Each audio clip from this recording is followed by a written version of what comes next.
Live at the Russian embassy in Northwest D.C., where demonstrators started gathering overnight. Marcella, what's going on there right now, early this morning?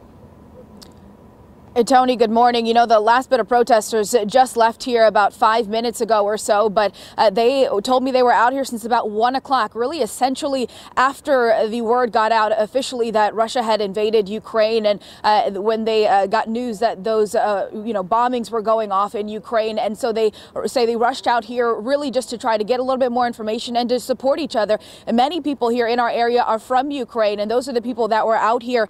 They still have family members over there. And speaking to some of them, you could see the tears in their eyes. You could really sense the fear that they have with just not knowing what's going to happen over the next couple of days. One man that I spoke with, he says he came here to the U.S. from Kyiv about 9 years ago.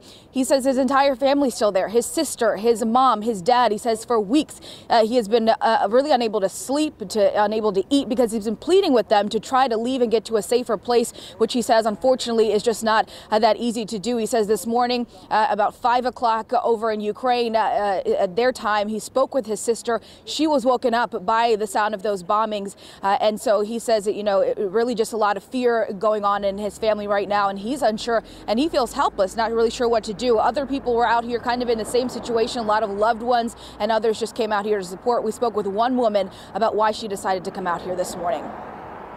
Different cities throughout Ukraine are currently being bombed, and people are being displaced, and it's horrible. So we're here to protest to stop this war and to show the world that we're not just going to stand by and do nothing. We're going to unite, and we're going to call on the U.S. government to do more, and to call on our allies to do more as well to stop this war.